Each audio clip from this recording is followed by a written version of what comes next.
Hello, YouTube. I know I look like a talking face. Sorry about that, YouTube. Oh, gosh. Oh, I shouldn't be all in black. Hello. Just going to try and get some more light going here. I look like I'm just a talking face. That's just it. I'm not good at all the technical stuff. You're not here for technical stuff. You don't care how I look. Okay. Is that a little bit better? Maybe a little bit. Yeah. Just trying to get the lighting right. Anyway, okay. So welcome to my live. I'm going to be on here for 30 minutes, and then I'm going to move over to TikTok for 30 minutes. So let's get going with your questions. Okay, I'm already into day 4 into potty training. Is it too late to use your course? You got to sort of start from scratch. It's not too late, but if it's not going well, it's a whole other, it's a whole different approach. You're going to have a party. It literally is a party. My daughter was looking at it one day. She's 28 now. She's almost 29 actually next week. So she was looking at it. She goes, "Oh, I didn't know we had a party." Well, she was 2. So I said, "Oh yeah, it was a party." So yeah, it's a whole new way of looking at potty training. It's supposed to be fun as you're cleaning up. But anyway, so yeah, no, it's not too late. It's a really good way to exercise your leadership because it shows you know what you're doing, and it's all positive. It's all positive. Okay. And by the way, the more you've tried and failed in the past to potty train, the longer it's going to take, because they already know that, hey, you know, I'm not too sure what you're doing here, are you? So yeah, but it still works. It just might take a little bit longer. I trained my son in 1 day and my daughter in 2 days. Some people are taking a week with it, and then they'll get regressions. And, you know, it just depends on how much. It really depends on your leadership skills. If you're a really good leader already, it might just take a weekend. But if you're not, it's a good way to start learning how to be a leader because you take charge of that. Okay. Is it better to be a friend or an authority figure to our children? The old-fashioned way of parenting was the authority, and then the new-fashioned way is the pleaser. I'm neither of those. The authority is my way or the highway. I know everything. Believe me, I was not like that. I was very much a leader. I guided them into making good choices, and if they made bad choices, I'd say, well, that wasn't a very smart thing to do, was it? You know, what do you think your consequence should be? That's how it operated. And they go, oh, sorry, Mom, yeah, like this. So I was definitely the friend. The leader is also the fun, goofy friend. But you know how to make them accountable. So you know how to bring out the best in them. But also, I never set myself up as an authority figure. I just never did. I was a leader. It's a big difference. A leader, they willingly want to please you. An authority, they grudgingly obey you. Oh, that's a good way of putting it. Oh, can I even remember that now? Just like I got to write that down. I hardly ever say anything smart. That was a good one. Authority, I got to get this down. Authority, kids grudgingly obey you. Leader, they willingly please you. That was good, wasn't it? If you're the authority, your kids grudgingly obey you. But if you're the leader, they willingly please you. Yeah, that was good. Very good, Lisa. Okay, sorry about that. It cracked me up. Okay. I'm going to have to figure out a way to put that into a little capsule and do some videos on that one. That's a really good one. And the pleaser, by the way, if you're the pleaser parent, that's the trend right now. They just wipe their feet all over you. So yeah, you're a dish rag and they know it. Yeah, wait till they're teenagers, boy. Okay. Okay, I can't really talk about nutrition. You got a 1.5-year-old who's a super picky eater. I'm not a nutritionist or a doctor, so I'm not qualified to discuss nutrition. But I can tell you what I did with my kids. So with my kids, my son particularly was a fussy eater. And so what I did with him was I just made sure, I never had any junk food in the house. I'm kind of a health nut. So I always was. And so I made everything from scratch. God, I hate cooking too. It was a nightmare. But anyway, 30 years of cooking everything from scratch and tons. Oh, it was awful. Ugh. Anyway, but I did it because I'm really into healthy food. They knew that you got to eat these vegetables because there's no ice cream or potato chips in the house. Like they always knew. They just had to eat healthy. They had no choice. Too many parents are giving them choices. You know, if you eat that, you'll get the ice cream, and then you give in because they haven't eaten anything, and you think, well, maybe one pea that they've eaten off their dinner, now they can have ice cream because it just becomes a bit of a poop show. So yeah, my kids, there was no junk food in the house, so they knew you just got to eat healthy. That's all there was to it. Plus, I never made it a big deal, so there was never any arguments at the table. They sit there and they sit politely, and they eat whatever's in front of them. If they don't want to, they don't say anything. I didn't want to hear any complaints. I don't take to whining or complaining. Doesn't go over well with me. So yeah, they didn't have to eat. They could just sit there. But there was nothing. No ice cream was going to come out.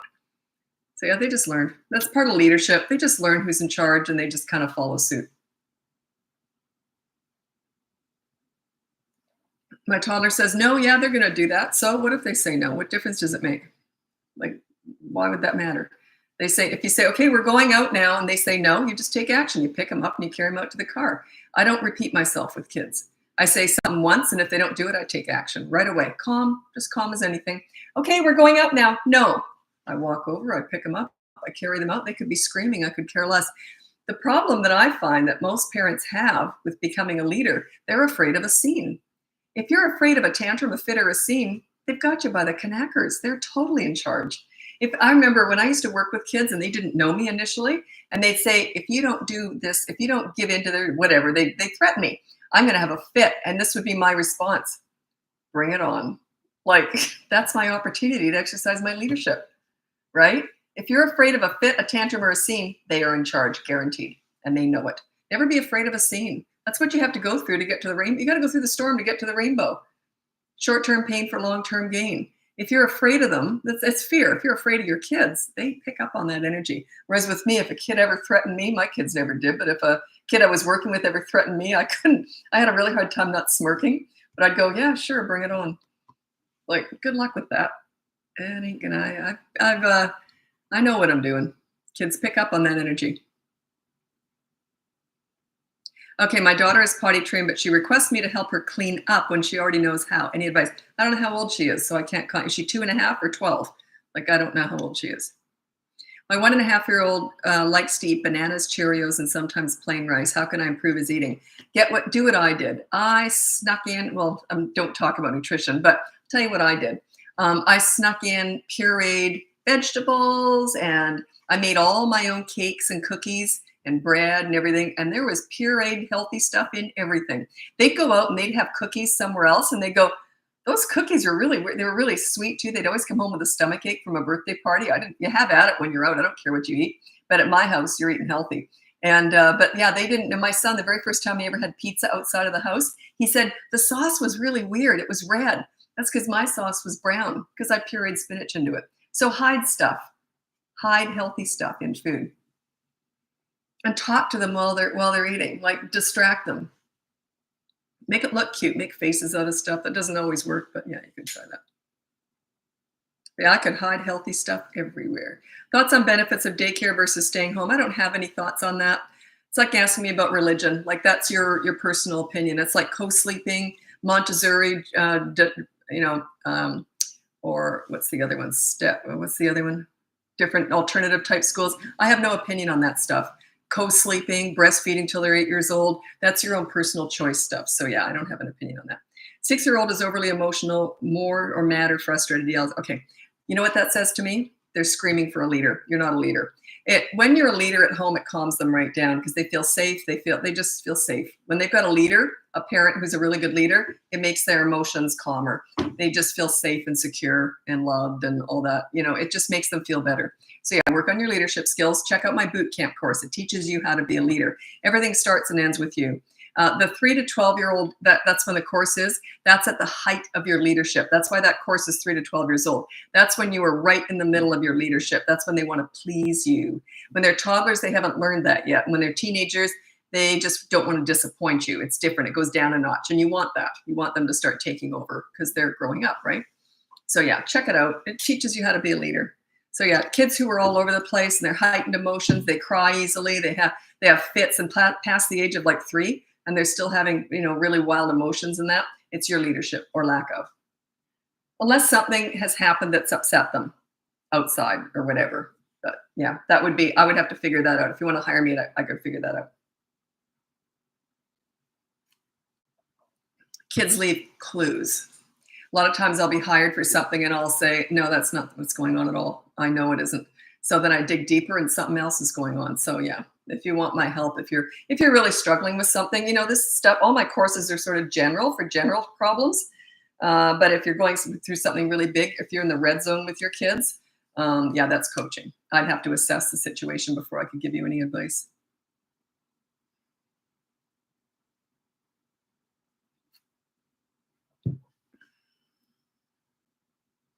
Yeah. My 20-year-old I'm assuming you mean 20-month-old, just started telling us when she needs to go potty. I'm assuming she's 20 months old. After one of your videos, I'm questioning if we should go all in or not, if we could have confusing it. You know, yeah, that's your choice, because 20, let me think, that's not quite 2. They could be ready. You know, you could give it a go. Give the course a go. If it doesn't work, quit and wait a few months. Don't keep going. Don't keep dragging it out. Because if that course, if you can see they're just not quite ready for it, it's my potty training course, then just quit and then try it again in 2 to 6 months. Yeah, I would rather them be in diapers all the time than having accidents frequently, you know? Yeah. I'd rather just get it all done in one go. Not sure if you have advice on this. My 2-year-old is scared of everything, even certain Disney movies. Well, then don't let her watch them. Yeah, she doesn't need to watch those. I remember I was horrified by Bambi, who found, Bambi was a boy, I don't know, found his mom down by the river dead. I was horrified. And the Wizard of Oz, that witch, I was horrified. I was often scared. I survived. I can remember watching The Wizard of Oz through my granny's apron. She had an apron on and I was peeking out through it. I think I was 5 years old. So yeah, I don't think movies now are half as bad as they used to be, kids' movies.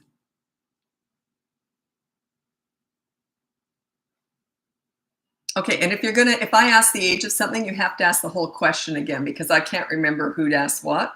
So if I say what age, you have to put the whole question and put the age.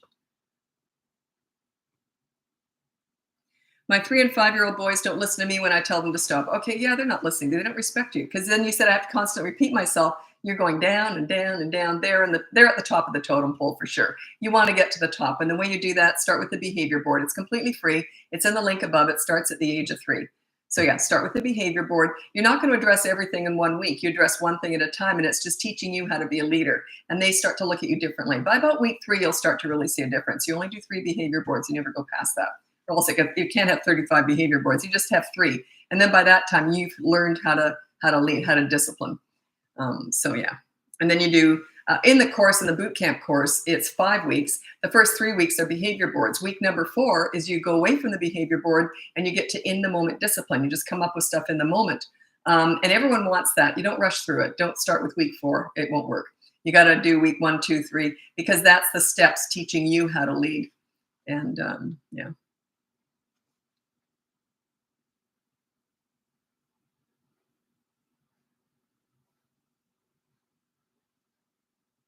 Oh, it's nothing like this. It's happy shows, but she's so scared of everything, it's hard to give examples. They outgrow this stuff. She's only 2. They outgrow stuff. I'm also predicting that you react to it. So is it getting a reaction every time she's scared? Like, the calmer you act, the less likely they are to be afraid of things. Like, my mother was very hard to be afraid of anything around my mother. She would just say, yeah, get over it. Like, she never reacted to anything like that.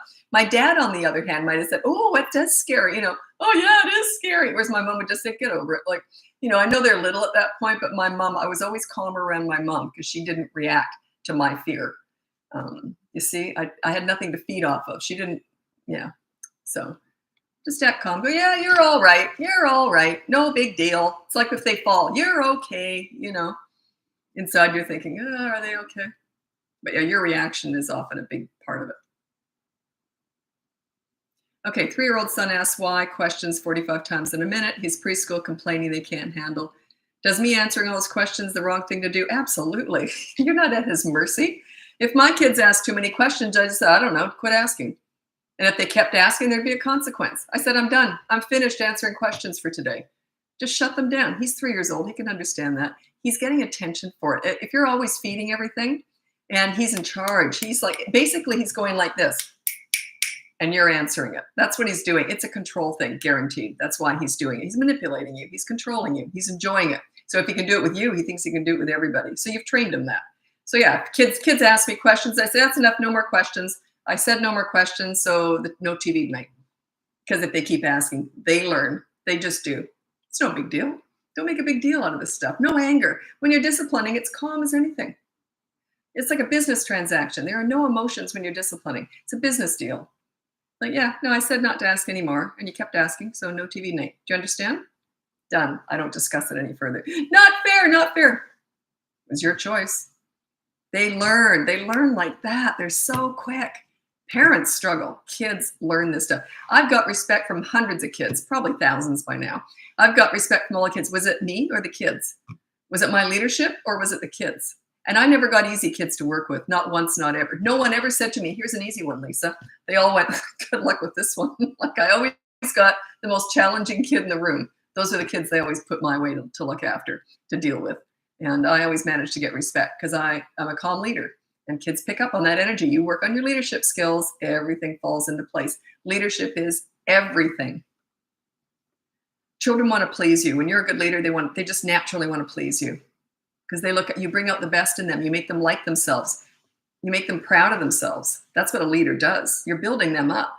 It's not about you, it's about them. It's about your leadership, but it's all about building them up.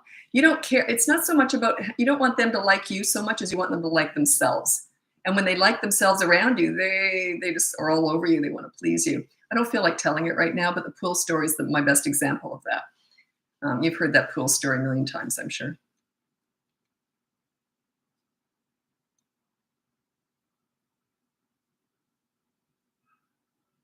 There we go. Yeah, I usually give her attention or change the channel. Basically gets her way when she's scared. She's working you. Yeah. It was funny. I got into a bit of an argument quite a while ago now with someone. They said, no, that's not what's happening at all. And I said, yeah, it wasn't that. It was something else. Because kids give clues, right? So anyway, and I said, no, that's not. And then sure enough, they ended up hiring me because they said, I said to that parent, I said, try this. And if they react like this, you'll know that they're in charge. And then sure enough, and they ended up hiring me. We had a good laugh over that. But yeah, kids leave clues. They just do. Okay. 3-year-old boy hitting a lot. Okay, check out my toddlers who hit. Yeah, toddlers who hit, or else you can just get the behavior board and you put down no hitting on the behavior board. You can only fix, okay, he's 3. So you can fix that at school too. And you tell the teacher, if he hits at school, tell me, and then I'll deal with it. There has to be a consequence for that every single time because he's 3. If he's under 3, there's nothing you can do when you're away from them when they're under 3 because it's in the moment consistent corrective actions. But when they're 3 years old, they can go on the behavior board. So go check out the behavior board. It explains it.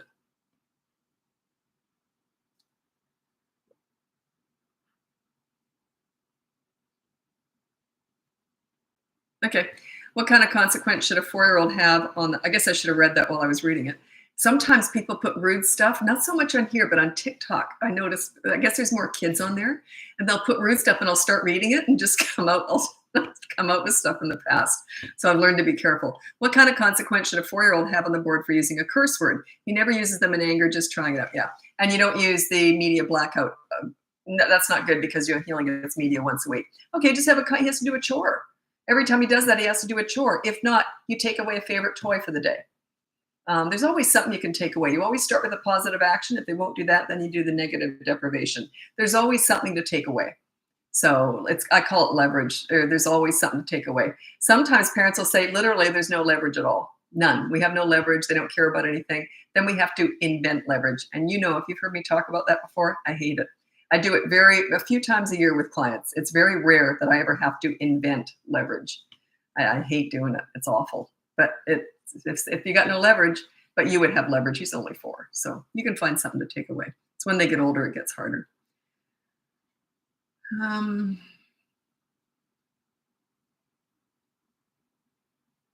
My friend's daughter too hits my daughter. Yeah. Okay. So if you've got a friend whose kid is hurting your kid, you either just see that friend at night or dump them completely. That's what I did. I would never let my kid get beat up. Yeah. Just say it's a tough one because you can't tell other people how to parent. Like whenever I had friends who had kids who were rotten to my kids, I just dumped that friend.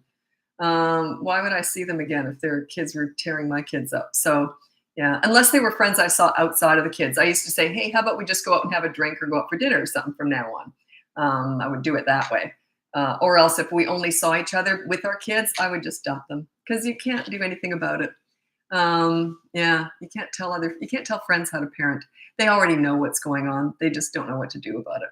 So But yeah, the only thing I can say if you don't want to dump the friend is just say, our kids don't seem to get along. Have you got any suggestions? And you have to keep going in and protecting your kid too. It's tough. A lot of people ask me how to handle other adults. Well, that's not really what I do. I teach parenting, but a lot of coaching, this kind of stuff comes up. But yeah, it's tough. I never told a friend how to parent. Why would I do that? I'll never tell my kids how to parent either. It's none of my business. You're soliciting my advice by being here, but I've never given unsolicited parenting advice. Why would I? I don't want to work on my time off anyway, so. 16-month-old hits and throws things when she's frustrated. Check out my toddlers who hit, bite, etc. The course. It's in the link above. It just goes through how you deal with it.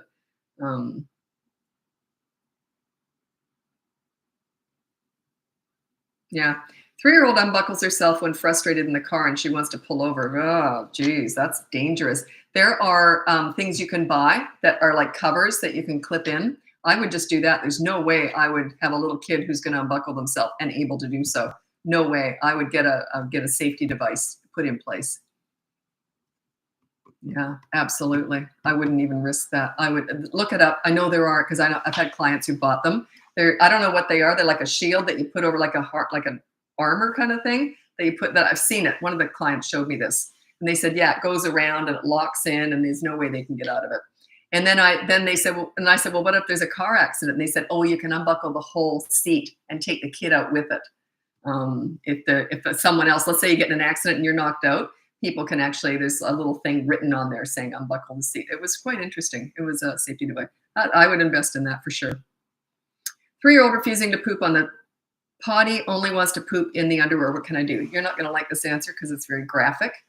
Okay, there's 2 reasons why kids don't like to poop in the potty.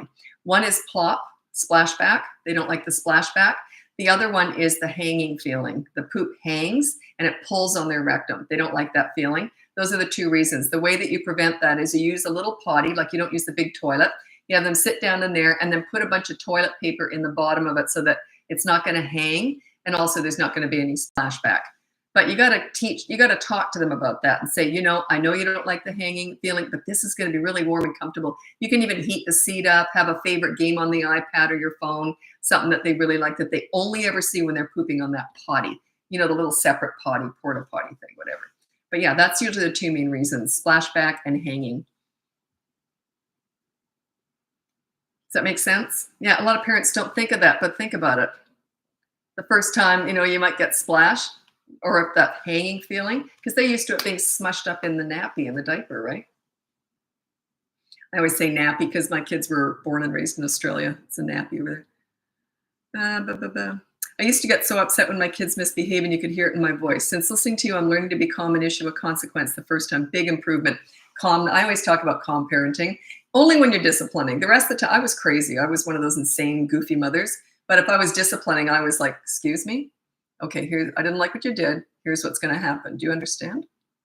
Could not be more calm. My son he's very funny. He used to say, if my mom ever whispers, run. It's the only time I ever whisper is when I'm disciplining.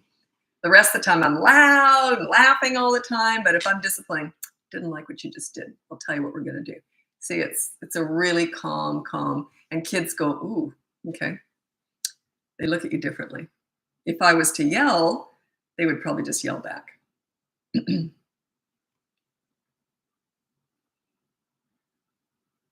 Okay. My almost 3-year-old has a tantrum maybe once every 3 days, but can spend 5 minutes or more crying. I tried ignoring it, but I don't. Crying is so bad. Do you have any? 5 minutes is nothing. Some of them go for an hour.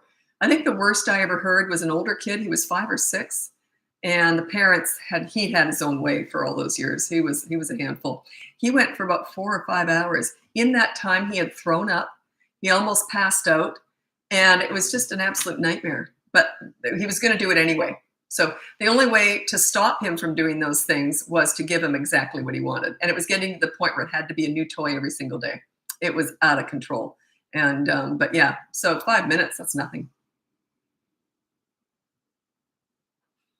And also the way you get through it is you think this is temporary, short-term pain for long-term gain. I've got to be willing to go through the storm to get to the rainbow. Everyone wants to avoid the storm. Why would you want to do that? Whenever I see a kid who's pushing me and starts to have a fit, I have a really hard time not smirking because I'm like, here comes the lesson, because I know what I'm doing. Those are where the lessons are. It's their scenes are where the lessons are. If you're trying to avoid them, they are in charge and they know it. If you're afraid of it, it's fear. If you're afraid of a scene, they know it and they've gotcha. They're totally in charge.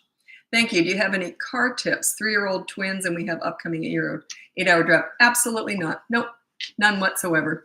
Traveling with kids? No, I've got no tips whatsoever. You just look it up. There's lots of tips out there, but overall you can't guarantee any easy trip with kids. You never know. They might get car sick. They might get bored. Their legs might hurt.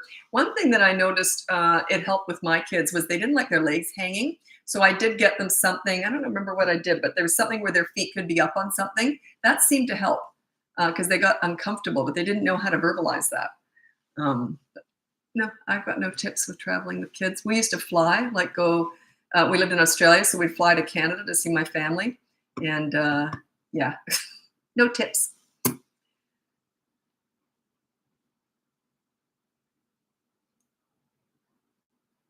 Okay, a lot of people ask this. You care for your 26-month-old grandson and he has a habit of screaming. How can I stop this? You don't.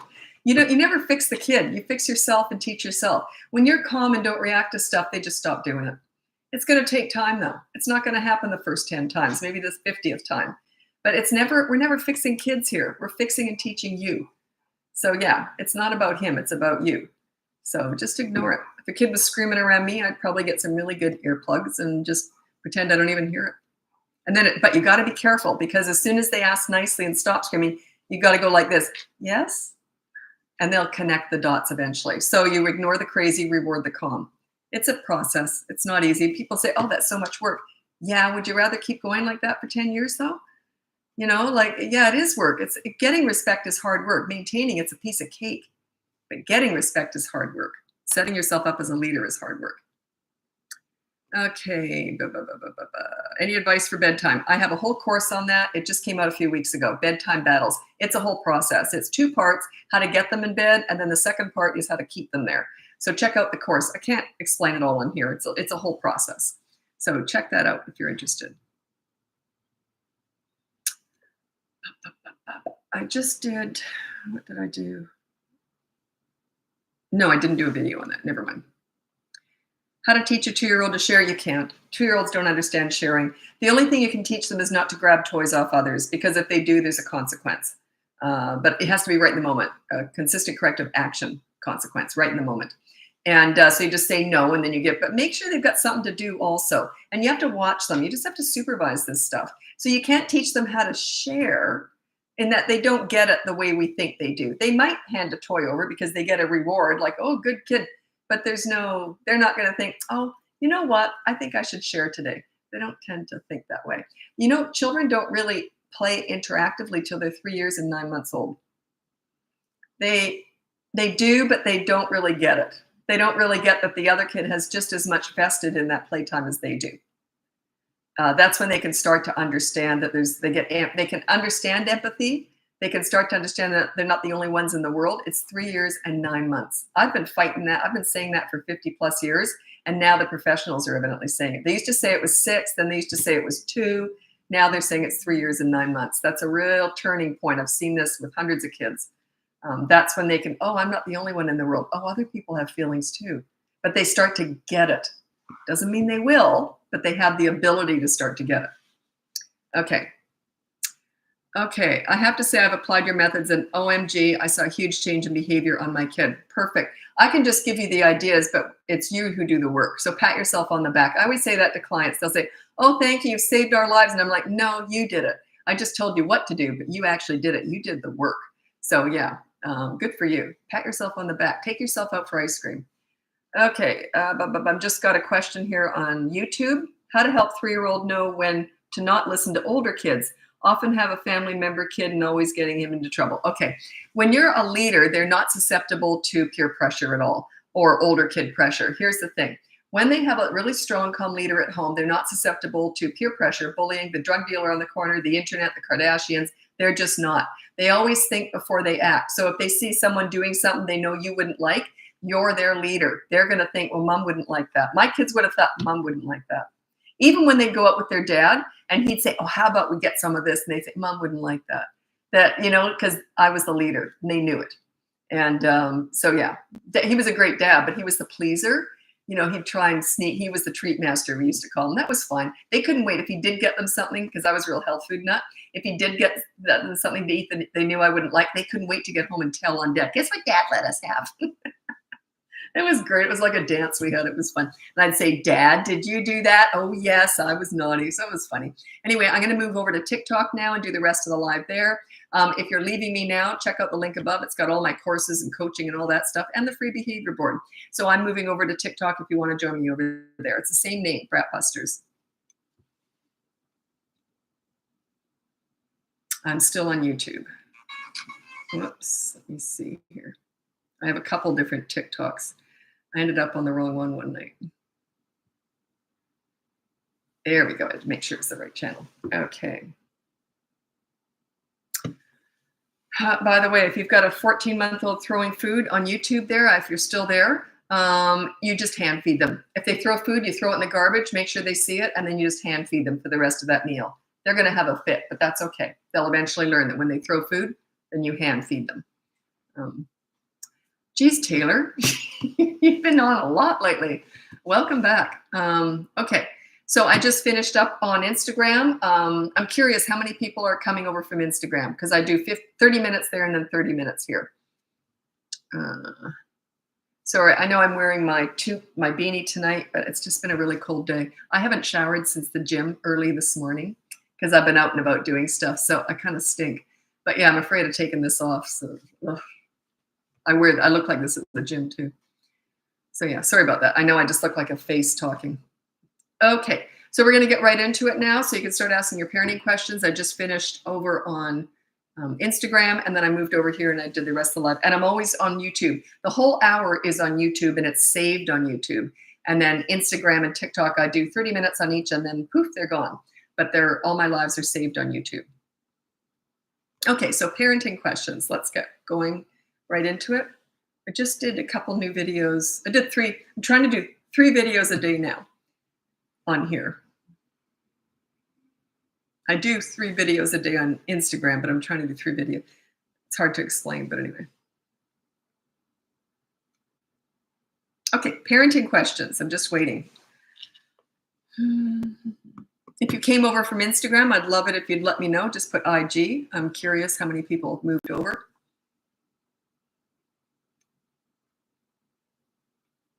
I'm quite new on Instagram, and but I've been on TikTok now for, geez, almost 2 years now. Instagram, welcome back. Welcome over. Okay, so parenting questions. Just waiting. Consequence yourself.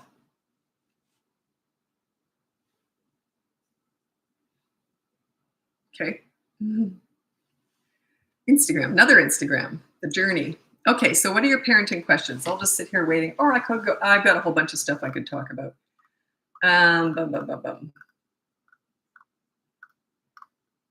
Oh, I haven't told that in a long time. Oh, I'm just looking through all my notes. I got a whole bunch of stuff I haven't talked about in a long time.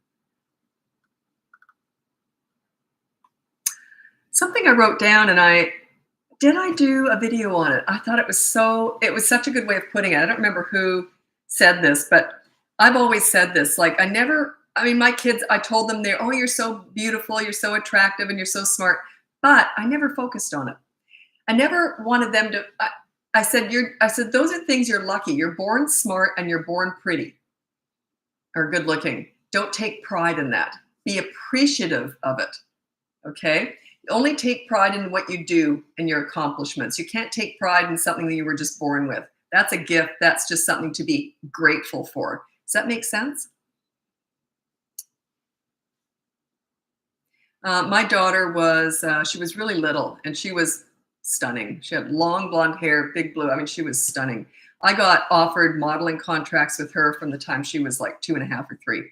And I said no to all of them. I said, no, there's no way I would allow her to model. And, but anyway, I never wanted that to be what she led with. Do you know what I'm saying? I always focused on when they were nice. That was my biggest thing. If they were nice and kind and thoughtful and respectful, that was where I put all my focus, because those are things they should be proud of. If they're really smart and really good looking, that's just a gift that you should be grateful for. That's just one of my theories. Is it true that terrible 3 is worse than terrible 2? Depends. Yes, if you are not a leader. At 3, they find their power. They almost go like this at 3 years old. Oh, you're not in charge. I think I will be. They stop and think. They actually stop and think about that. Think, oh, you don't know what you're doing. I think I'll take charge. But if you've been a leader when they're 2, when they're 3, they get easy, super easy. So yeah, it's all about you. It's your leader. It's not about them. Remember, their behavior is 100% a direct result of your parenting from the ages of 3 to 12. That's why my boot camp course is 3 to 12. That's all about leadership. Their behavior is 100% a direct result of your parenting. That's all it is. So never blame them if they act out. Always go, oh, what did I mess up here? What am I doing wrong? So yeah, if they get worse at 3, what am I doing wrong? Under the age of 3, they're toddlers. They're crazy anyway. It's not you. But you're starting to exercise your leadership by the consistent corrective actions. And you also enter their world by having fun with them in their world, right? That's part of leadership. And then teenagers, they sort of, when you're full leadership between 3 and 12 years old, they want to please you. By the time they're teenagers, they might try a few things, nothing big usually, but they just don't want to disappoint you. It goes down a notch because you want them to find their own independence and be their own leaders. You're like passing the torch over to them when they're teenagers. 2.5-year-old is terrified of strangers, total meltdown every time we go visit someone or someone visiting. That doesn't add up to me. How are you reacting to that? If my kids did that, I just would have gone, oh, whatever, go over there or something. And I just would have kept talking. Are you feeding it? Are you giving it attention and getting upset over it? Are you trying to force that person on them? By the way, I love it when I visit and the kids make strange. I love it. You go over there and the kids are calm and quiet and it's like yippee, and the parents are, talk to them. And I'm like, no, please don't. As soon as they're comfortable, then they go all crazy, right? So yeah, don't force the other person on them. Don't force them to say hi or anything. They can just do whatever they want. So yeah, it's probably your reaction that's feeding that. Almost guaranteed. Pretty much guaranteed, yeah. Yeah, guaranteed. Okay. Have you ever dealt with kids waking up in the middle of the night, crying and hyperventilating? Yep, that comes up, the night terror stuff. I actually have a video on, I thought I wrote that down. Just a second. I wrote that down somewhere to do a video on that. Oh, sugar, where did I put that? Oh, here it is, to film. Night fears, afraid of shadows, the dark, etc. I'm going to go into that. Yeah, some of them wake up like that. What I'm going to talk about, I'll give you a preview now, is you just get like a sound machine. They're really loud, really loud. They sound like a heartbeat. Just get some kind of sound machine, or get the galaxy lights. Something that, by the way, kids who wake up with night terrors, I've always thought that they are sleepwalkers, that it's the same kind of thing. They don't wake up easily. When they wake up, they're confused. If they've just had a nightmare, they're still living it. So they're the sleepwalkers and they turn into sleep. And I've always said that, but someone said on here, yeah, that pediatricians say that night terrors lead to sleepwalking because they wake up still in the middle of their nightmare.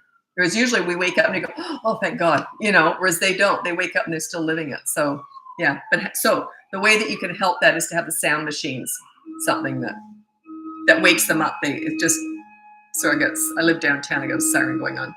That sounds like a British one, doesn't it? So basically I'm failing. The kid yeah, absolutely. You take it on yourself. Rather than blame your kids, you blame yourself. 100%. When I was working with, no parent wants that for some reason. I don't understand that. Wouldn't you rather you the one who has control? Wouldn't you rather be the source of their problems? Think about it. That gives you power. Now, whenever I was working with kids, and this is like delinquent, horrible, violent teenagers, if they acted out and I was in charge of them, this is how I would react. I would go, what am I missing? What am I doing wrong here? I'm a leader. I take charge. I take the blame. I take responsibility. If you're not willing to be a leader and take responsibility for your kids' actions, I can't help you. You're the leader. Of course it's your fault. That's good news. If they're acting out and they're 3 to 12 years old, it's your fault, which means all you have to do is work on your leadership skills. Doesn't that make perfect sense? If I took full responsibility for teenagers, I saw 1 hour a week, you got to take responsibility for your kids. That's what a leader does. A leader doesn't blame the kids. A leader blames themselves. Your kids are just victims of your parenting. Think about it that way. Think about it. Now, you're probably leaving me now, and that's fine. If you're not willing to take responsibility for your kids, I can't help you. It's the best news you can get, that you are in control of your kids' behavior. It's the best news you can get. If you're not, what could you do? Nothing. Okay, there you go. I did years ago, I used to have a column in the newspaper here in Vancouver. And I said something like, if your kids are good, it's take the credit. If your kids are bad, take the blame. Ooh, parents didn't like that. That was at the height of the pleaser parent style stuff. They did not like that. Take the blame. Why should I take the blame? Because you're supposed to be a leader. So it's not you'd rather blame your kids? They're just victims. You'd rather blame your child? Who do you love more, your kids or yourself? I love that stuff. I love pushing the button. I love upsetting the apple cart, because that's where change comes in. That's where change happens. I'm sure you're gone by now, but anyway. Okay. It's easier to fix ourselves as adults than the children. Well, yeah, think about it. They're just victims of what they get. They're our victims. They just are. They are 100% a direct result of our parenting. Their behavior is, their basic nature and their basic personality is not, but their behavior is 100% a direct result of our parenting. Now think about it this way. I've worked with hundreds of kids and I got beautiful behavior out of them. Was that because they were easy, or was because I was a good leader and I took responsibility for how they were when I was with them? Which one is it?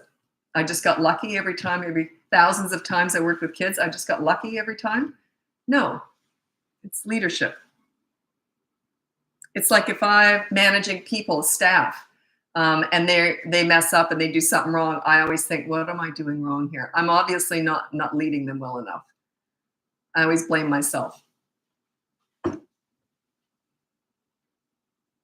That's leadership. That's taking responsibility. Why does my 2.5-year-old wake up from deep sleep every 2 hours every night? I really don't know.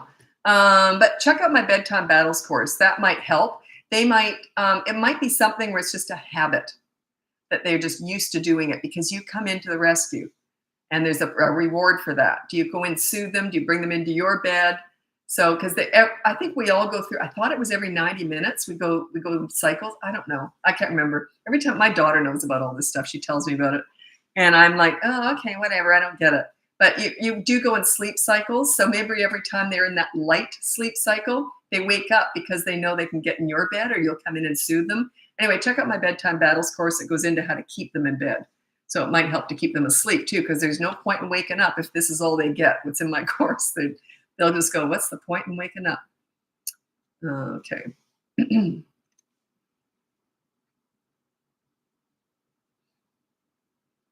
Okay. Someone asked me about pacifiers, and I'll just tell you, I think it's very confusing if you let them have something at night and not during the day, or if it's only they don't understand why they can't have it all the time. This is a 1.5-year-old. I did that with my son. He was 18 months old. We just got back from a huge overseas trip, and I thought, that's it. I'm taking the dummies away. There's no way I would take them away before that flight. It was a long flight, and like 11 hours or something. So I thought, there's no way I'm going to take that away from him before that flight. As soon as we get home, we're jet lagged. And I thought, that's it. I had him help me. He was 1.5 years old. We put all of his little passies in a bag, a Ziploc bag. I had him hold it, and I carried him out to the garage, opened up the big wheelie bin, and I said, okay, you're a big boy now. Goodbye. We called them dummies. Goodbye to the dummies. And he put them in. Bye, dummies. And then I was terrified. I thought, oh, I'm jet lagged. Now I'm going to have to deal with a screaming kid. Anyway, he didn't ask for them once, not once. And every time he'd go like this, he'd look at me and I'd look away really quickly. There's no way I would get eye contact with him. He just never asked for them. So, but his dad, if his dad had done that, it might have been different, because he knew he could kind of push his dad around a bit more. He knew his dad might have gone fishing out the dummies. He knew I would never have done that. So they start to learn which parent is the leader and which isn't. So yeah, I had to do it. But I don't know why. I don't know why it was that easy, but it just was. Not everything was, but that one. But you see, he knew that once I said so, once they were in the big wheelie bin, if I just put them in the kitchen garbage, it might have been different. He might have thought I could fish it out. But he knew when something went out in that big wheelie bin, it was very final, and it was all of them, and he never got another one. So yeah, he never asked for it. But boy, I thought, what am I doing? Jet lag and this? But yeah, it was easy. I don't know why.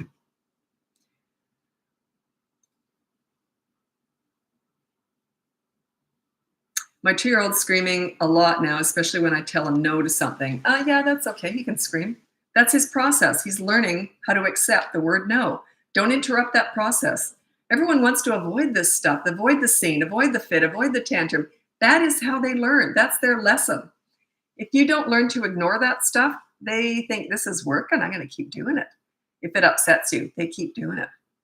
Whereas my reaction would be like this, oh, okay, whatever. And then I'd go inside, I'm going, would you shut up? It's driving me nuts. But I would never show fear. I would just never show it. I just go about my business as if it wasn't even happening. But then you got to be careful. As soon as they ask, they calm down, do something like, oh, do you want to play a game or do you want to do it? You know, I ignore the crazy and I reward the calm. You got to do both though. If you're just ignoring the crazy and ignoring the calm, they're not going to, they're going to keep screaming because they got a better chance.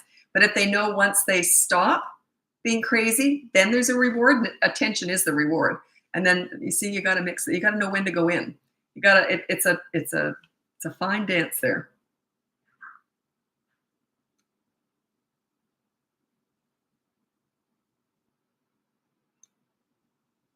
Okay, thank you for your playlist on ODD. Has helped me with the newest foster child. Okay, I have a playlist on here. I didn't even know I had one on ODD because it isn't even really a thing. It's oppositional defiant disorder. It's just a term that was made up to make moms feel better. That's what doctors have told me. So, but it isn't really a medical diagnosis. It just says oppositional kids, basically. So yeah, it's basically defiant kids. I must have done a playlist. I don't add to those playlists because I have all the basic information on there anyway, and I just don't bother adding to them anymore. But I'm sure those playlists, they're pretty bulked out. I did those about a year ago, and they're pretty bulked out. When should a child stop with tantrums? About 3.5. If you know how to, if you're managing them well. My son had his second to last tantrum at 3, and then he had another one at 3.5.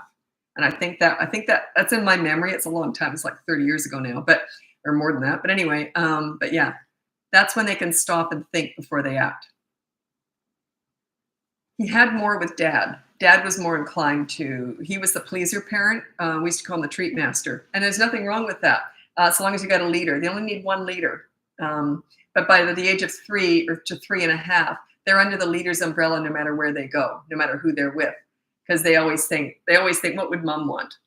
Because whoever's the leader, that's what they think. They literally, no matter where they are, what would mom want? My son was in grade 2. This was so cute. He was in grade 2, and the teacher called me on her lunch hour, and she goes, Lisa, you won't believe what your son said. And I said, what? She said, I said to him, why are you so nice? And he looked up at her all serious, and he goes, Mommy makes us be nice. And I'm like, you're darn right. So that's my job. I made them be nice. He said it like he didn't even have a choice. Mommy makes us be nice. He had no choice.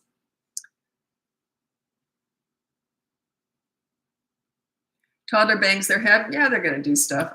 Just get one of those foam helmets if it's that bad and you can't intervene. Otherwise, just intervene and say no and physically restrain them. When they get violent, meaning or aggressive, and they hurt themselves or someone else or damage property, you just have to physically intervene and restrain them. And if it's really bad and you can't do that, get a foam helmet. They'll connect the dots and they think, well, when I bang my head, this thing goes on my head, so I better not, because they hate wearing that thing.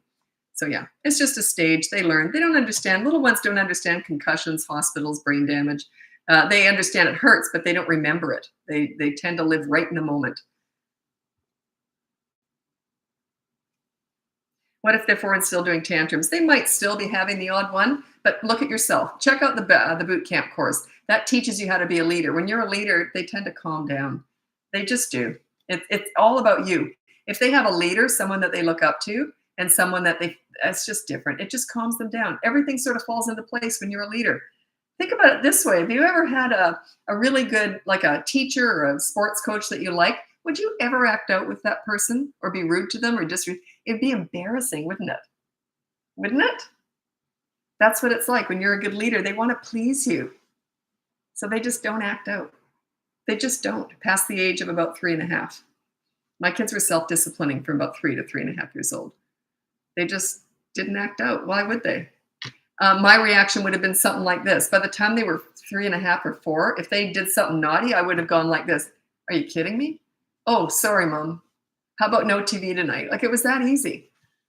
Because, are you kidding me? Like, you know right from wrong. Anyway. Do you have recommendations, resources for dealing with it's on YouTube. Behaviors, elementary school age children with autism. Oh, I don't discuss autism on here. That's coaching. You'd have to hire me for coaching if you want to talk about autism. That's a specialty, and I the crisis stuff, the specialty stuff, all that parenting through divorce, that kind of stuff. That's all done on coaching. It's all in the link above if you're interested.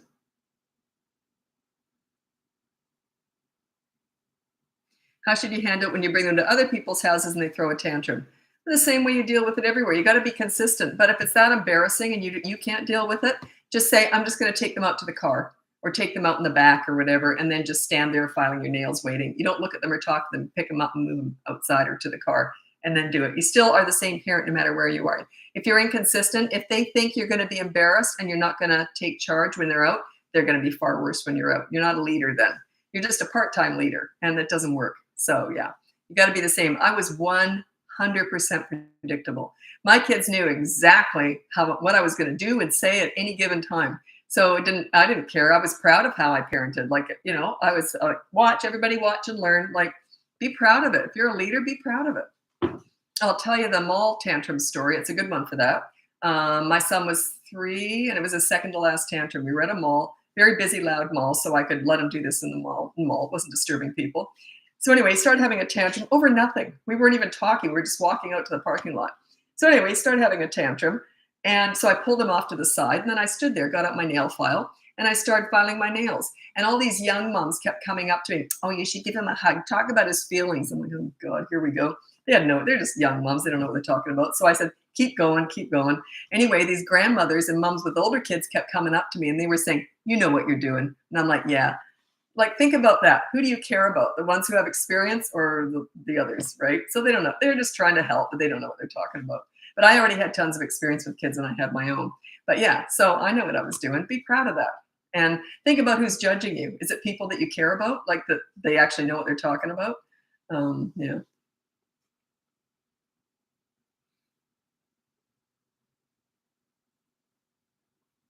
My child has stopped tantrums around 4, but still has breakdowns, but will separate herself. Okay, so she knows how to stop and just go. I used to say to my son, because he still had a temper, he just didn't have tantrums. It's something you're born with. You either have a short fuse or long fuse. And he had a short fuse. And so I told him, I says, look, you don't have to, there's nothing wrong with being angry. But I said, don't drag us into it. Just go in your room and scream into a pillow. I think he did that once. But yeah, you're not curing the short fuse. You're just teaching them how to manage it. It's best to ignore tantrums. I tell my preschoolers, I'll see you upset. I'll wait until you're done. Yeah, exactly. By the way, if you're going to take parenting advice from someone, this is the 2 criteria. You've got to look out for these 2. Really important. The person has to have finished the job with their own kids. Have they lived with teenagers? Have they got young adults? Have they got adults now? Do they know what they're doing? Have they proved they can finish the job? Because a lot of what's done can backfire down the road. So you have to know where you're going, right? How can you possibly teach parenting if you just got little ones? Makes no sense. It's like giving financial advice with $10 in the bank.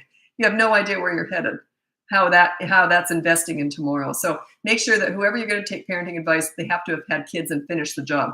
Also, they have to have worked with hundreds of other kids with all sorts of challenges, physical, mental, emotional, abuse, all that stuff. They have to have a huge wealth of information and experience because it's all experience-based, okay?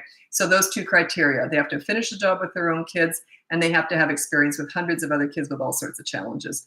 Otherwise, why would you take advice from them? It doesn't make any sense at all. I don't want to see you get messed up with bad advice because if that person doesn't have all that huge experience-based, and especially with their own kids and other people's kids, both that, how can they possibly teach it? Like I said, it's like taking financial advice from someone with $10 in the bank. It makes no sense at all. It is experience-based. That's why so many of my clients are teachers, principals, and child psychologists. I couldn't do their job. They've got tons of knowledge with all that stuff. I couldn't do their job, but they still struggle with parenting. It's a specialty. It's a different thing. It's personal. It's not like any other relationship. It is personal. That's what makes it different.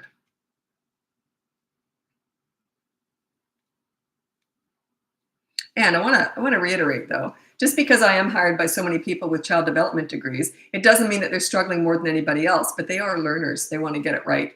So it's not that they're worse or just, you know what I mean? It's just that there's no worse and better, but you know what I'm saying? They just want to get it right. They're learners. They want to get it right. So they ask the best questions too. And they want to know the psychology behind all my methods. which I don't waste your time on because who cares? You just want the method, right? But yeah, they'll ask me about the psychology behind it, and I could talk for hours about that. I love all the psychology part of it. Okay. I've spent 50 plus years doing this, trying to figure it all. I figured kids out. I just did. My daughter at daycare has mentioned my 2-year-old has very overly emotional the last week. Normal. They said this is out of character for her. I don't know what's going on. I'd have to assess the situation.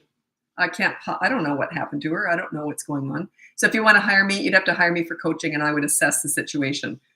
Um,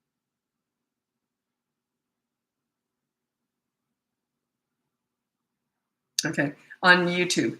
What should I do? My 14-month-old tries to bite other people. Just keep him away from other people for now. Just say no and say, oh, they're a biter. Just laugh it off. Oh, they're a biter. I don't have a muzzle for her yet. Ha ha ha. And it's just a stage they go through. And every time they bite or hit, check out my Toddlers Who Bite and Hit course. That'll teach you how to stop that behavior. Takes time though. It doesn't happen overnight. But yeah, just keep them away from other people for now. Saying, oh, they don't have a muzzle. They're just going through their biting phase. Laugh it off. They go through phase after phase after phase. Toddlers they're just forming. They're brand new, fresh human beings. You said she has at least 3 to 4 tantrums a day. It's overwhelming. That's from the journey. Okay, how would I navigate being the leader when my 3-year-old spends more time with dad and grandma? Yeah, you'd have to hire me for that. Sorry, but I don't know. That gets more complex when you don't have full custody and they're with other people all the time. I'd have to assess the situation. So I can't answer that. Do you not work with teens? That's my specialty. Teenagers are my specialty. I started my business doing teen crisis work. You know, I can't go into it here, but as scary as you can imagine, that's what I specialize in. So, and I've spent many times in psych wards and detention centers and that's my teenagers are my favorite age. Absolutely. But I don't lead with that. I remember one night I did the news. I used to do a lot of media work, like TV and radio and all that, and the newspaper stuff. So, and one night I was introduced the top of the news, 6 o'clock news, and they said, and the crisis queen is here, Lisa Bunnage. And I don't want to be, that was very nice of them to sort of make it sound like I'm like some, but I don't want to be the crisis queen. I want to be the prevention. I don't want to be the queen, but I just want to prevent all that. But yeah, I still work on that, but I don't lead with that. That's the crisis work. But yeah, I do that. That's actually my favorite thing to do because that's saving lives. I could tell you story after story. One of the most rewarding things I ever did. Should I talk about this? Let me think. No, I don't want to talk about it. It was someone's in jail as a result of something that happened. And it was an online situation. And I'll tell you, I knew right away what was happening. We got the police involved and that person went to jail. I'll tell you, talk about feel good. So yeah, I've done a lot of crisis work. But I don't like to lead with that. I like to lead with preventing all that. Okay, you're asking daycare stuff. I don't know. I've never been a daycare worker. I don't teach that. I teach parenting, the parent-child relationship. I stay in my lane. I don't branch out at all. So I teach parent-child relationships. So I've never been a daycare worker. I can't tell you how to manage other people's kids. I know how to do it, but I don't teach it. There's a difference. Okay. Do you take Medicaid? No, I have no qualifications. I'm just a mom and a coach.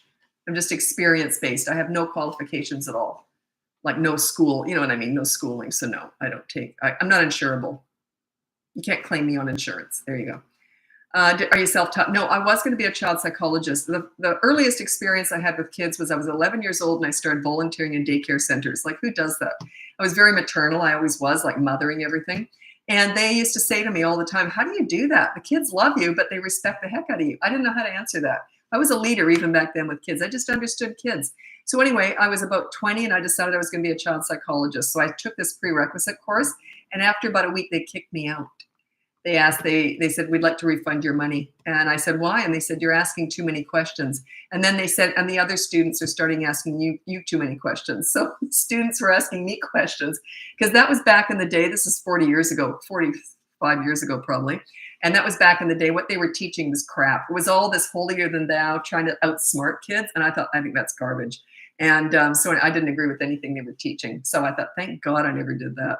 But yeah, and then I just started I was always volunteering with kids in hospitals, schools, in homes, detention centers, psych wards. I just went in wherever I could help with kids that were struggling. That's where I went. The only thing I failed at was being a big sister, because the dads, I was real cute when I was young, and the dads were coming on to me. And I used to have to go pick them up at the houses where the dad lived. And so, yeah, I failed at being, they asked me not to do it because the dads were coming on to me. So yeah, I didn't do that. But anyway, yeah, so it's all self-taught. No, it's not self-taught, kid-taught. And then when I was mentoring troubled teens, they said, Lisa, you got to teach this stuff. They said, no one talks to us like you do. So they told me to do it. Then I wasted $5,000 in career counseling. And they said it was 8 hours a day for 5 days. It was intense. And they didn't even ask about, there was nothing about kids in there. It was really bizarre. They said, this isn't even a job. But there's usually 3 or 4 choices that you get out of it. There was one, parent coach, or teach parenting, it said. Teach parenting. Isn't that bizarre? Anyway, it was just bizarre. I could have saved all that money and just listened to the teenagers. And so, yeah, I think it's just my calling. I've been doing it for 17 years now. And it's just it always came easy to me. Kids, I always found easy. I always understood kids. Nothing else in this world, but kids, teenagers, they just make sense to me. Adults don't, but kids and teenagers do. I just get them. How do we hire you? Just go in the link above. Everything's in the link above.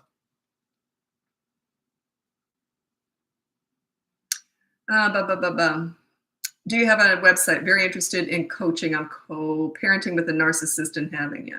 Yeah, just check it out. Just check it out. You can just sign up directly on there. I don't do free consultations anymore. I'll tell you what happened. I used to do them for years and years. I did free consultations, and it just worked out beautifully. So we do like 30-minute chat to see if coaching would be for you. And then people would usually get 5 sessions. That's how it worked for years. Anyway, I went on TikTok, and I still had that consultation page open. It was an option on my website. You know what happened? I blew up overnight on TikTok, by the way, like just overnight, it just went crazy. So people were signing up. I had a whole 3 weeks filled up, because you could only book in for 3 weeks ahead. Every day was just, except from coaching, every day was just filled up with consultations. 80% of them never turned up. They were no shows. Totally wasted 3 weeks of my life on that. And I thought, wow. So I shut that down and I started doing lives. And this is where I do all the free, if you want to ask questions, this is where I answer questions. I don't do it in those free consultations anymore. Isn't that awful? Like only 20% turned up. Totally wasted my time. But I didn't know. You know what? They just think on TikTok, it was just sort of more casual, I guess. I don't know. And it was funny. So yeah, live and learn. 13-year-old. Yeah, teenagers are my favorite age. I'll tell you why. When you get good, think about it. When you get good at getting respect, and that's not even an issue, you know how to get respect with teenagers. Think about how fascinating they are. They're just as smart as we are. They're actually smarter because their brains are all puffed up and fresh. Mine's all like a little raisin now. It's all shriveled up. At 63 years old, it's probably half gone by now. But yeah, they're at their height of passion. I don't mean sexual, you know what I mean, but just like they're passionate about things. They're excited. They're open-minded. They're fascinating, and they're so smart. And that's why they're my favorite age, teenagers, because the respect's never been an issue for me. So once you get respect, then you can just relax and enjoy them. It's hard work, though. If you don't have respect, you don't know how to get it. It's a process. Teenagers, it's almost always 5 sessions. I absolutely love my 13-year-old. My God, the attitude. Yeah, that doesn't happen when you've got mutual respect. Attitude, there's no room for it. My son was 15, and he says, I could never rebel because you were too reasonable and easy to talk to. And he wanted to rebel. He had that in him. And but he was mad at me. He says, I could never even rebel with you. You're too reasonable and easy to talk to. Well, sorry. So anyway, and then I said, fine, go clean your room. He never did. Rebellion taken care of. So, but yeah, that's what you want. There was no reason to have an attitude.